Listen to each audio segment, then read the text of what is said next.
பீச்சில் வந்து அவன் நிலா வந்து தண்ணிக்குள்ளே போகணும்பா. அப்போ சோழனும் உள்ளே போவான். அப்போ 2 பேரும் ரொம்ப சந்தோஷமாக விளையாண்டுட்டு இருப்பாங்க தண்ணிக்குள்ளே. அதுக்கப்புறம் வெளியே உட்காந்துட்டு நிலா சொல்லுவா, "நீங்கள் பெரிய ஆளாக வரணும் சோழன்" அப்படின்னு சொல்லி ஆரம்பிச்சிருவா. உடனே அவன் வந்து அப்படியே அவளை பார்ப்பான். "ஆமாம், நீங்கள் வந்து இப்படியே வெறும் கார் டிரைவராக மட்டும் இருக்கக்கூடாது. அதுக்காக கார் ஓட்டுறதை நான் தப்பாக சொல்லலை. நீங்கள் வந்து பெரிய லெவலுக்கு வரணும். கடைசி வரைக்கும் நீங்கள் கார் டிரைவராக மட்டும் இருக்கக்கூடாது. ஒரு 8 மணி நேரம் கார் ஓட்டணும். அதுக்கப்புறம் மீதி நேரத்தை உங்கள் ஃபேமிலிக்காக நீங்கள் ஸ்பெண்ட் பண்ணணும். அதை மட்டும் என்றைக்கும் விட்டுறவே கூடாது.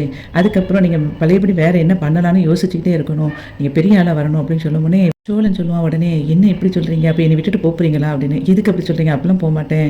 "இல்லை, நீங்கள் சொல்கிறத பார்த்தா என்னை விட்டுட்டு போயிருவீங்களான்னு பயமாக இருக்குது" அப்படின்னு சொல்லும்போது, "அப்படிலாம் இல்லை சோழன்" அப்படி சொன்ன உடனே, "அப்போ எனக்கு ப்ராமிஸ் பண்ணுங்கள் நீங்கள் போக மாட்டேன்னு" சொன்ன உடனே ப்ராமிஸ் பண்ணுவேன், "நான் கண்டிப்பாக உங்களை விட்டுட்டு போக மாட்டேன்" அப்படின்னு. உடனே அதுக்கப்புறம் சொல்லுவான், "உங்களுக்கு நான் ஏதாவது ஒன்று பண்ணணும்" அப்படின்னு. "எனக்கு என்னங்க நீங்கள் பண்ணணும்? நீங்கள் என் கூட இருக்கிறேன்னு சொன்னதே எனக்கு பெரிய விஷயம். அதை தவிர எனக்கு வேறு எதுவுமே எனக்கு தேவையில்லை" அப்படி சொல்லும்போதும் நீலா சொல்லுவாங்க, "பாருங்கள், எப்போ பார்த்தாலும் இதே ஒரு டைலாக் சொல்லாதீங்க. உங்களுக்கு என்ன தோணுதோ அதை நீங்கள் கண்டிப்பாக யோசிச்சாலும் சொல்லுங்கள்" அப்படின்னு சொல்லி சொன்னோடனே சோழன் வந்து நிலா கிட்ட, "நீங்கள் என்ன கேட்டாலும் எனக்கு கொடுப்பீங்களா?" அப்படின்னு கேட்கும்போது, என்னனாலும் கேட்டாலும் கொடுப்பேன்" அப்படி சொல்லி சொல்லுவாள். அதுக்கு அவன் சொல்லுவான், "நீங்கள் வந்து இப்போது என்னை விட சின்னவ தானே?" அப்படி சொல்லி கேட்பான். "இதில் என்ன சந்தேகம்?" அப்படி சொல்லி அவள் கேட்பா. "இல்லை, நீங்கள் சொல்லுங்கள்" அப்படிங்கும்போது, "ஆமாம், உங்களோட நான் சின்னவ தான். அப்படி இருக்கும்போது நான் இவங்களை வந்து வாங்க போங்க நான் பேசிகிட்டு இருக்கேன்ல, அப்படி இல்லாமல் உன்னை வாப்போ அப்படின்னு சொல்லி சொல்கிறதுக்கு நீங்கள் பெர்மிஷன் கொடுப்பீங்களா?" அப்படின்னு சொல்லி கேட்பா. உடனே அதுக்கு அவள் சொல்லுவாள், "அவ்வளோதானே, நீங்கள் கூப்பிட்டுக்கோங்க" அப்படி சொல்லும்போது, "உங்களுக்கு எந்த பிரச்சனையும் இல்லையே?" அப்படின்னு சொல்லிட்டு சோழன் கேட்பான். அதுக்கு, "அதெல்லாம் ஒன்றும் பிரச்சனை இல்லை. ஆனால் நானும் உங்களை அப்படி தான் கூப்பிடுவேன், பரவாயில்லையா?" அப்படி சொல்லும்போது அதுக்கு சோழன் சொல்லுவான், "நீங்கள் வந்து என்னை வாடா போடா கூட கூப்பிட்டுக்கோங்க, எனக்கு பிரச்சனை இல்லை" அப்படின்னு சொல்லிட்டு 2 பேரும் ஜாலியாக அதுக்கப்புறம் பேச ஆரம்பிச்சிருவாங்க.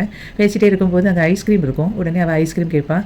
அதை வாங்கி கொடுப்பான். கொடுத்துட்டு சொல்லுவான், "இன்னும் கொஞ்சம் நேரம் நம்ம இருந்தோம்னா நிலாவே வந்துடும். அது வரைக்கும் இருந்துட்டு போகணுமா எப்படின்னு" கேட்கும்போது, "அதையும் பார்த்துட்டு போயிடுவோம்" அப்படின்னு சொல்லும்போது, சரி இருப்போம்" அப்படின்னு சொல்லிட்டு 2 பேரும் ஹாப்பியாக அப்படி பேசிகிட்டே இருப்பாங்க. நைட் ஆயிரும். நைட் ஆன பிறகு சேரன் வீட்டில் எல்லாரும் உட்காந்துருப்பாங்க. அப்போ சேரன் கேட்பான், "சோழன் வந்துட்டானா இல்லையாடா? எப்போ வருவான்?" அப்படி சொல்லி கேட்கும்போது பல்லவன் சொல்லுவான், "ஆனால் இன்னும் கொஞ்சம் நேரத்தில் வந்துடுவான்" அப்படி சொல்லிட்டு இருக்கும்போதே அங்கேருந்து சோழனும் இவனும் வருவாங்க, நிலாவும். நிலா சந்தா கிட்ட போயிட்டு சொல்லுவா, "எப்படி இருக்கீங்க சந்தா? உங்களுக்கு இந்த இந்த பிரச்சனைலாம் வரும்போது நாங்கள் இங்கே இல்லாமல் போயிட்டோம். இப்போ நீங்கள் ஓகே தானே?" அப்படி சொல்லி கேட்டுட்டு அவளை ஹக் பண்ணி பேசிகிட்டு இருப்பா. அப்போ வானதி அப்படியே ஒரு மாதிரி பார்த்துக்கிட்டே இருப்பாள். அதுக்கப்புறம் வானதி வந்து நிற்கும்போது வானதிகிட்ட சொல்லுவா, "பரவாயில்ல வானதி, நீ கரெக்டான நேரத்தில் சந்தாவை வந்து காப்பாற்றி உங்கள் வீட்டுக்கு கூட்டிகிட்டு போயிட்ட.